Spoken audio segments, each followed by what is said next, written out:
115ಕ್ಕೂ ಅಧಿಕ ರಾಷ್ಟ್ರಗಳಲ್ಲಿ 5 ಲಕ್ಷಕ್ಕೂ ಮಿಕ್ಕಿ ಸಕ್ರಿಯ ಸದಸ್ಯರನ್ನು ಹೊಂದಿರುವ 105 ವರ್ಷಗಳ ಇತಿಹಾಸವುಳ್ಳ ಜೂನಿಯರ್ ಚೇಂಬರ್ ಇಂಟರ್ನ್ಯಾಷನಲ್ ಸಂಸ್ಥೆಯ ಜೆಸಿಐ ಭಾರತದ ಪ್ರತಿಷ್ಠಿತ ವಲಯ 15ರ 2021ನೇ ಸಾಲಿನ ವಲಯಾಡಳಿತ ಮಂಡಳಿಯ ಪದಪ್ರದಾನ ಸಮಾರಂಭ ಜನವರಿ 14ರಂದು ಮಂಗಳೂರಿನ ಬೆಂದ್ರವೆಲ್ನ ಸಂತ ಸೆಬಾಸ್ಟಿಯನ್ ಸಭಾಂಗಣದಲ್ಲಿ ನಡೆಯಲಿದೆ ಅಂತ ಜೆಸಿಐ ಸೆನೆಟರ್ ಸೌಜನ್ಯ ಹೆಗ್ಡೆ ಹೇಳಿದ್ದಾರೆ.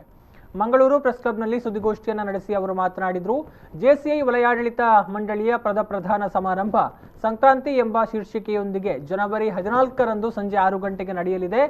ಮುಖ್ಯ ಅತಿಥಿಗಳಾಗಿ ಜೆಸಿಐನ 69ನೇ ಅಂತಾರಾಷ್ಟ್ರೀಯ ಅಧ್ಯಕ್ಷರಾಗಿದ್ದ JCI senator Shine T Bhaskaran ಆಗಮಿಸಲಿದ್ದಾರೆ.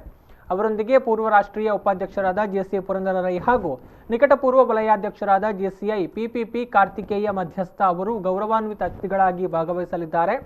ಇದೇ ಸಂದರ್ಭದಲ್ಲಿ 2021ನೇ ಸಾಲಿಗೆ ಚುನಾಯಿತರಾಗಿರುವ 7 ವಲಯ ಉಪಾಧ್ಯಕ್ಷರುಗಳು ಹಾಗೂ ಇತರ ವಲಯ ಸಂಯೋಜನಾಧಿಕಾರಿಗಳು ಪ್ರತಿಜ್ಞೆ ಸ್ವೀಕರಿಸುವ ಮೂಲಕ ಕರ್ತವ್ಯ ನಿರ್ವಹಣೆಯ ಜವಾಬ್ದಾರಿಯನ್ನ ಪಡೆಯಲಿದ್ದಾರೆ ಅಂತ ಹೇಳಿದರು. ಸಂಕ್ರಾಂತಿಯೊಂದಿಗೆ ಸಂಕ್ರಾಂತಿ ಅನ್ನುವಂತಹ ಟ್ಯಾಗ್ಲೈನ್ ಒಂದಿಗೆ ಪ್ರಾರಂಭ ಮಾಡಲಿಕ್ಕಿದ್ದೇವೆ. ಸಿಂಪಲ್ ಆಗಿ ಹೇಳಬೇಕಾದ್ರೆ ನನ್ನ ಕ್ಯಾಬಿನೆಟ್ನ ಇನ್ಸ್ಟಾಲೇಷನ್ ಅಂದರೆ ಝೋನ್ ಗವರ್ನಿಂಗ್ ಬಾಡಿನ ಇನ್ಸ್ಟಾಲೇಷನ್ ಆಗ್ತಾ ಇದೆ.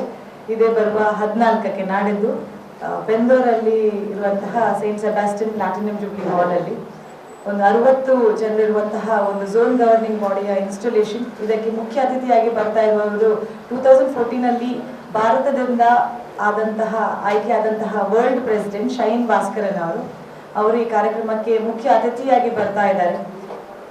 ಭಾರತದಿಂದ ವರ್ಲ್ಡ್ ಪ್ರೆಸಿಡೆಂಟ್ ಆಗಿರುವ ಒಬ್ಬರೇ ಅವರು. ಹಾಗಾಗಿ ಅವರ ಉಪಸ್ಥಿತಿಯಲ್ಲಿ ಈ ಕಾರ್ಯಕ್ರಮ ಪ್ರಾರಂಭಗೊಳ್ತಾ ಇದೆ. ಅದರ ಜೊತೆಗೆ ನಮ್ಮ ವಲಯ 15ರ past executive vice president Purandar Rai ಹಾಗೂ ನಮ್ಮ immediate past zone president Karthikeya Madhyastha ಅವರ ಉಪಸ್ಥಿತಿಯಲ್ಲಿ ಈ ಕಾರ್ಯಕ್ರಮ ನಡೆಯಲಿದೆ. ಸುದ್ದಿಗೋಷ್ಠಿಯಲ್ಲಿ ಜೆಸಿಐನ ಪ್ರಶಾಂತ್ ಶೆಟ್ಟಿ, ಪ್ರಮೀಳಾ ಉಡುಪ ಮತ್ತಿತರರು ಜೊತೆಗಿದ್ದರು.